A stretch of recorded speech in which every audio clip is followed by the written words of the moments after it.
Good morning, dear students. Welcome to my YouTube channel, that is SR Academy of Chemistry. Right? So, dear students, in last video, we can discuss about carboanion. What is meant by carboanion? What is the structure of carboanion? How carboanion can prepared? Which cleavage can during responsible for the formation of carbanion? All these things. We also discuss about the classification of carbanion. कि carbanion के types क्या होते हैं उसको हमने study किया हुआ है. Now in today's class we can discuss about third type of important reaction intermediate, that is carbon free radical. Right? So let's begin with the carbon free radical. So once again we can just go through this slide. So reaction intermediate कितने type के होते हैं? 5 type. Carbocation or carbonium we can discuss in a previous video, previous video. Then in previous video we can discuss about the carbanion. Now today we want to discuss about the carbon free radical. Then next class में हम लोग पढ़ेंगे कार्बिन और नाइट्रिन क्या होता है उसके बारे में. सो नाउ हम लोग देखते हैं यहाँ पे कार्बन फ्री रेडिकल क्या होता है. हमने कार्बोएनायन के बारे में पढ़ा, आज हम लोग पढ़ेंगे कार्बन फ्री रेडिकल क्या होता है, how carbon free radical are form. Right? So मेरे साथ बने रहिए मेरे चैनल पे, वीडियो को पूरा देखिए तो ही आपको समझ में आ जाएगा. और please follow my all videos from beginning. जैसे मैंने जियो से स्टार्ट किया वहां से पूरे वीडियोस को देखिए. I am assure you that तुम्हारा ऑर्गेनिक केमिस्ट्री बहुत अच्छे से हो जाएगा. Right? So let's begin with the carbon free radical. So carbon free radical क्या होता है? जब कार्बन के पास क्या रहता है, carbon having 3 bond with 1 single electron. Carbon के पास अगर 3 बॉन्ड है और साथ में एक सिंगल इलेक्ट्रॉन प्रेजेंट है तो उसको हम लोग क्या बोलते हैं, कार्बन फ्री रेडिकल. तो कार्बन फ्री रेडिकल में क्या होता है, carbon having 3 bond with 1 single electron, it is called as carbon free radical. Now अब ये जो कार्बन फ्री रेडिकल जो है तुम्हारा, ये जो फ्री रेडिकल है, it is a neutral species. ये क्या रहता है, न्यूट्रल स्पीसीज. अब ये फॉर्म कब होता है, तो कार्बन फ्री रेडिकल का फॉर्म होता है जब होमोलाइटिक बॉन्ड क्लीवेज. राइट? जब क्या होता है, होमोलाइटिक बॉन्ड क्लीवेज होता है ना. होमोलाइटिक बॉन्ड क्लीवेज हमने देखा है, ऐसा बॉन्ड क्लीवेज जहां पे शेयर्ड पेयर ऑफ इलेक्ट्रॉन क्या होते हैं, इक्वली डिस्ट्रीब्यूट होते हैं between 2 covalently bonded atom, is called as homolytic bond cleavage. तो अगर हम लोग होमोलाइटिक बॉन्ड क्लीवेज करेंगे तो क्या फॉर्म होगा, तुम्हारा कार्बन फ्री रेडिकल फॉर्म होगा. राइट? अब हम लोग देखते हैं यहाँ पे, मान लो ये तुम्हारा कार्बन है और यहाँ पे हमने Z के साथ कोई तो भी बॉन्ड फॉर्म किया. ठीक है? और जब मैं इस बॉन्ड को क्या करूंगा, होमोलाइसिस करूंगा, मतलब इसका मैं क्या करूंगा, होमोलाइटिक बॉन्ड क्लीवेज करूंगा, तो क्या होता है, the shared pair of electron are equally distributed. ये एक इलेक्ट्रॉन इसके पास जाएगा, ये एक इलेक्ट्रॉन किसके पास जाएगा, Z के पास जाएगा. तो क्या फॉर्म होगा, carbon can form 3 bond with single electron and Z can acquire 1 single electron. So this species is called as carbon free radical. Species को क्या बोलते हैं हम लोग, कार्बन फ्री रेडिकल. अब ये जो होमोलाइसिस कंडीशन है, ये होमोलाइटिक कंडीशन कब होगा, होमोलाइसिस के लिए कंडीशन क्या कब होगा. पहला तो अगर तुम्हारे रिएक्शन में if electro negativity difference between carbon and Z is 0 or very less. जब इलेक्ट्रोनेगेटिविटी डिफरेंस एक तो 0 रहेगा, नहीं तो बहुत कम होगा, तब कौन सा क्लीवेज होगा, होमोलाइटिक. दूसरा, इन प्रेजेंस ऑफ हीट और लाइट. ठीक है? हीट का सिंबल ये, लाइट का symbol H.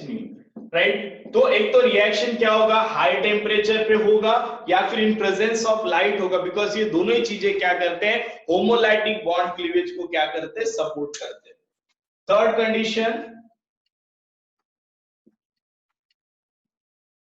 In presence of peroxide, जहां पे डाइऑक्सीजन का इस तरीके का लिंकेज होगा, इस लिंकेज को क्या बोलते हैं, पेरोक्साइड। तो पेरोक्साइड लिंकेज में ऑक्सीजन का बीच में हमेशा क्या होता है, होमोलैटिक बॉन्ड क्लीवेज होता है। That's why it can favour the other species also undergo homolytic bond cleavage. So these are the condition, and due to that condition it generally form carbon free radical। तो ये एक initial idea जो मैंने दिया हो कि homolysis जब करेंगे तब क्या होता है, तुम्हारा फ्री रेडिकल फॉर्म होता है। ठीक है, अब यहाँ पे देखो इसको रिप्रेजेंट कैसे करते हैं, फिश हुक एरो और हाफ हेडेड एरो से हम लोग इसको रिप्रेजेंट करते हैं, where share trade of electrons are equally distributed between two covalently bonded atom. Homolytic bond cleavage takes place either in presence of heat, in presence of light, or in presence of peroxide।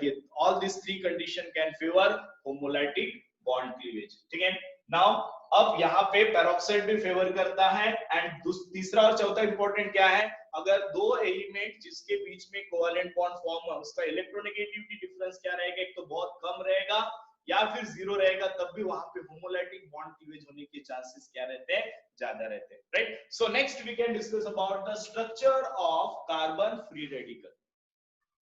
So let's see the structure of carbon free radical, how the structure of carbon free radical are formed.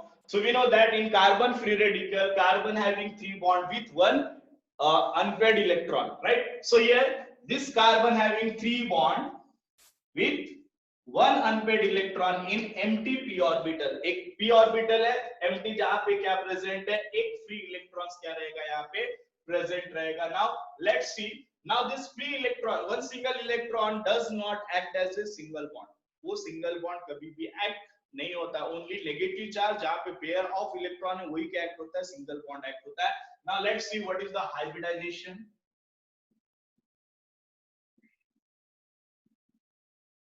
मैंने last दोनों video में तुमको hybridisation बताया था, एक बार जिनको नहीं पता है, जो लोग पहली बार वीडियो देख रहे, प्लीज एक बार मेरे प्रीवियस दोनों वीडियो है इसके ऊपर, उसको एक बार देख ले तो ही तुमको ये समझ में आएगा, अदरवाइज नहीं समझ में आएगा, क्योंकि ये कंसेप्ट अलग है जो मैंने तुमको इलॉबरेट किया हूं। एक बार प्लीज उसको देख लो, जो रेगुलर स्टूडेंट है उनको ऑलरेडी पता है कि हाइब्रिडेशन क्या हो सकता है। Now let's see how many sigma bond it can form. यहाँ पे सिग्मा सिग्मा सिग्मा तीन ही सिग्मा बॉन्ड है।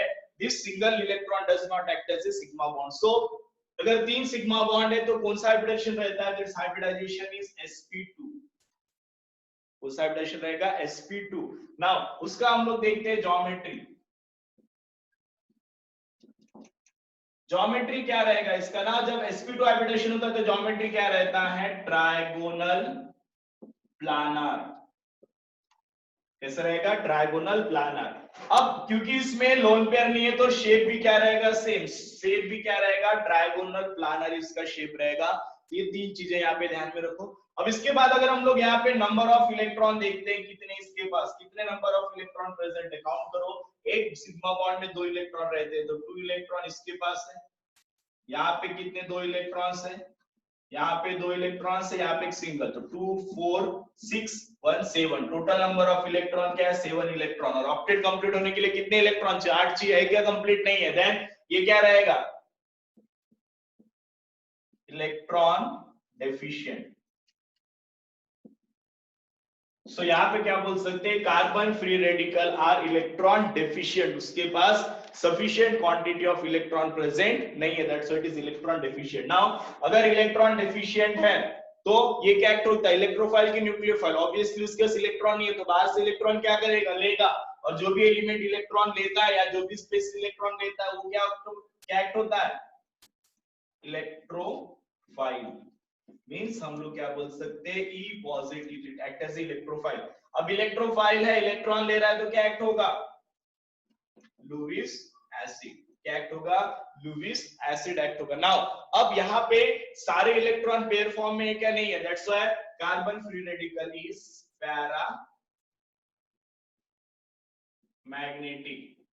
राइट, कौन सा नेचर है, पैरा मैग्नेटिक नेचर है। जबकि कार्बोएनायन और कार्बोकैटायन क्या थे, सारे इलेक्ट्रॉन पेयर फॉर्म में थे, both the species are diamagnetic but it is a paramagnetic. Now let's see, कोई पॉइंट यहाँ पे छूट गया क्या, number of electrons 7, electron deficient, act as an electrophile, Lewis acid and it is paramagnetic, hybridization sp2, geometry trigonal planar, shape भी क्या रहेगा trigonal planar, right? अब देखो यहाँ पे planar क्यों बोले trigonal, हाँ bond angle एक चीज छूट गया यहाँ पे, प्लीज उसको हम लोग यहाँ पे मेंशन कर देता है, यहाँ पे इसका bond angle कितना रहेगा,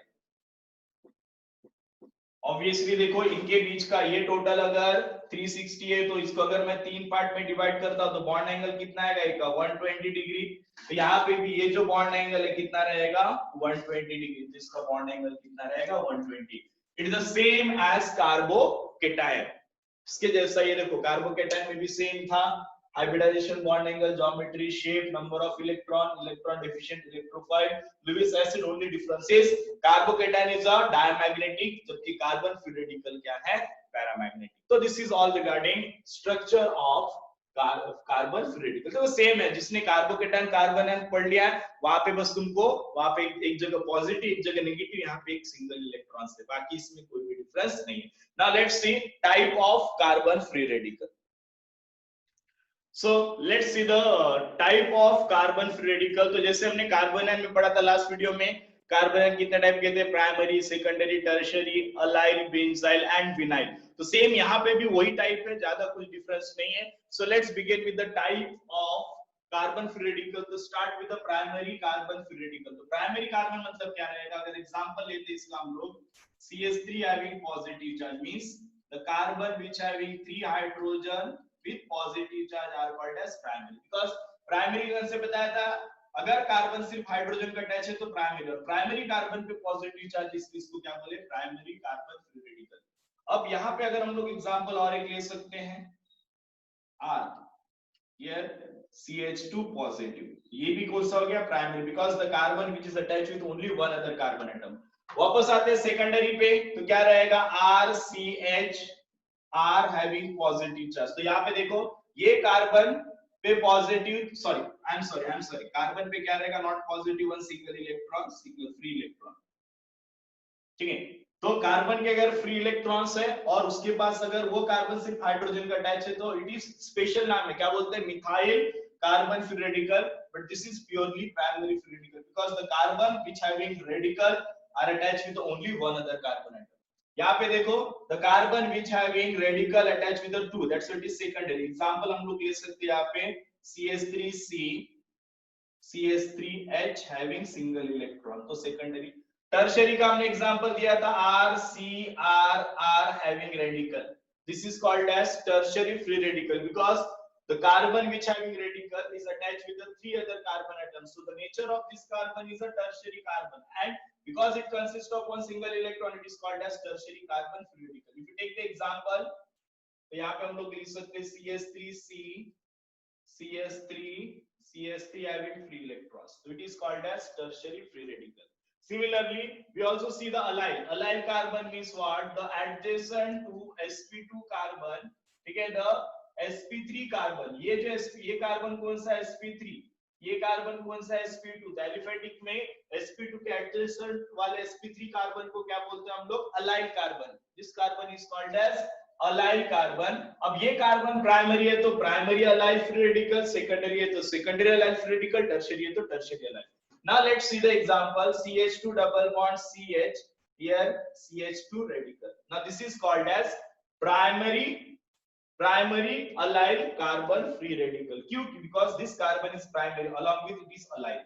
यहाँ पे अगर हम लोग देखते हैं CH2 double bond CH3 having radical, इसको क्या बोलेंगे सेकेंडरी. देखो क्यों, क्योंकि अलाइल कार्बन है. क्यों है, sp2 के बगल वाला sp3 कार्बन है तो अलाइल कार्बन, इसके ऊपर एक इलेक्ट्रॉन है मतलब free radical, but this carbon attached with the two other carbon atoms, that's why secondary allyl carbon free radical. Similarly, if you see the example of tertiary, CH2 double bond CH3 electrons. Now it is called as tertiary. Why? Because this carbon is tertiary as well as allyl, and that's why it comes under tertiary allyl free radical. So primary allyl free radical, secondary and tertiary. Here benzyl means मैं already explain it. अगर benzene ring के ऊपर कोई CH2 group रहता है इस carbon को क्या बोलते हैं हम लोग, बेंजाइल कार्बन। और बेंजाइल कार्बन पे अगर रेडिकल है तो इसको क्या बोलेंगे, बेंजाइल कार्बन फ्री रेडिकल। अब ये प्राइमरी क्यों है, because the carbon on which radical are present attached with only one other carbon atom. Here secondary को हम लोग ऐसे भी लिख सकते हैं, CH radical along it having one CH3 group। अब CH3 की जगह कोई भी R ग्रुप लगा दो, कोई भी अल्काइल ग्रुप, तो ये सेकेंडरी हो गया कार्बन, बिकॉज ये दो कार्बन को अटैच है, साथ में ये बेंजाइल है, that's a secondary benzyl carbon radical, right. अब यहाँ पे अगर हम लोग लेते हैं यही अगर चीज टर्शरी में प्रेजेंट रहेगा, सो CR here are having one single electron, इसको क्या बोलेंगे, टर्शरी। क्यों, ये कार्बन तीन कार्बन को अटैच है, tertiary, along with it is benzyl, that's what is called as, it is secondary, it is tertiary benzyl carbon free radical। vinyl means we already studied, यहाँ पे लिखता हूं मैं CH2 double bond CH having one radical, it is called as vinyl free radical। if radical are present on sp2 carbon, it is called as vinyl free radical। We take another example here, we just take or CH3 CH double bond CH radical, तो कोई भी हम लोग वहां पे ले सकते हैं। तो इन दिस वे, तो just like carbocation carbon and carbon free radical को भी हम लोग इस तरीके से क्लासिफाई कर सकते हैं। It can classified into primary carbon free radical, secondary carbon free radical, tertiary carbon free radical, allyl carbon free radical, in which primary allyl carbon free radical, secondary allyl carbon free radical, tertiary allyl carbon free radical। Similarly, benzyl carbon free radical, where primary benzyl carbon free radical, secondary benzyl carbon free radical, tertiary benzyl carbon free radical, where R group may be, it may be CH3, it may be C2H5, it may be C3H7, it may be C6H5, whatever you can take, उतने हम लोग variety ला सकते हैं। और finally क्या रहेगा, vinyl free radical. तो all this are the classification of, we can say that carbon free radical, right. तो डियर स्टूडेंट, जिसने कार्बोकेटाइन कार्बन एन पढ़ा उसके लिए ये कोई ज्यादा हार्ड चीज मुझे नहीं लगता होनी चाहिए करके। तो I hope you can understand the whole concept of carbon free radical, ठीक है। तो आज हम लोग यही तक देखते हैं, नेक्स्ट क्लास में हम लोग पढ़ेंगे और एक इंपॉर्टेंट जो हम लोग इंटरमीडिएट लेके आने वाले हैं, एक क्या रहता है कार्बिन और एक क्या रहता है नाइट्रिन। तो आज हम लोग यहीं पे क्या करते हैं, स्टॉप करते हैं। नेक्स्ट वीडियो में हम लोग पढ़ेंगे carbene and nitrene. Thank you. अगर आपको मेरा वीडियो पसंद आता है तो please subscribe my channel, that is SR Academy of Chemistry, and share with your friends. मैं ऐसे वीडियो तुम्हारे लिए लाते रहूंगा, आप लोग इसको एंजॉय कीजिए। Thank you and have a nice day.